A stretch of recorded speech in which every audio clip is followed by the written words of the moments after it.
From the 1011 Now streaming studio, this is The Night Beat. Good evening, I'm Danielle Shenk with your headlines for Tuesday, October 8th. A domestic disturbance call at an East Waverly pharmacy this afternoon escalated into a high-speed chase that ended on Highway 6. Lancaster County Sheriff's deputies tried to stop a truck linked to the disturbance, but the driver, 34-year-old Trenton Ingle, took off, crashing into cruisers and driving recklessly. The chase ended when officers boxed in the truck and one shot was fired. Ingle was taken to the hospital with non-life-threatening injuries. 2 weeks ago, Ingle allegedly held a woman hostage during a nearly 4-hour standoff in Pleasantdale. Today, he's been accused of aggravated assault at a home in Havelock, but details are limited. The Lincoln man charged as an accomplice in a double murder has pleaded not guilty. 32-year-old Darius Fletcher faces 2 counts of accessory to first-degree murder and felon in possession of a firearm. He's accused of taking the gun used in the May shooting outside a Lincoln strip club and driving away from the scene. Police say 32-year-old Christopher Johnson shot and killed 2 men before giving the gun to Fletcher.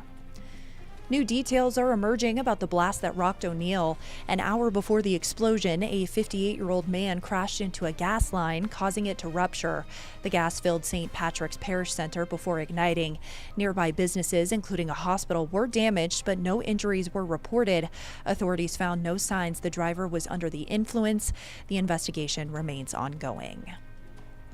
Staying in northeast Nebraska, the FAA is investigating a deadly plane crash after the pilot of a single-engine plane took off from the Norfolk airport around 7:30 last night and crashed about a half-mile south of the runway.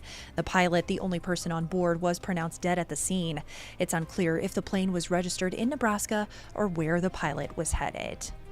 Now, Hurricane Milton is advancing toward Florida and is projected to be one of the most destructive storms on record, according to the National Hurricane Center. The company Shenk captured the storm from the International Space Station as it moved across the Gulf. That's the video you're seeing here.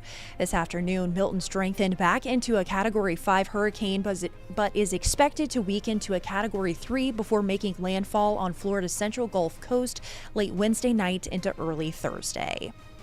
In much lighter news back home, residents of Emmanuel Grand Lodge in Lincoln wanted to thank the hardworking firefighters and medics who frequently visit their building. 5 weeks ago, they started collecting $20 gift cards, gathering a total of 78 worth over $1,500. The cards were given to fire stations 12, 6, and 7. Rounding out your night beat is a check of the 7-day forecast.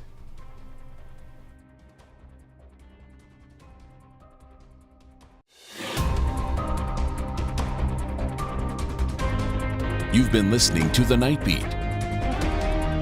Watch, listen, and stream on the 1011 app on YouTube or wherever you get your podcasts.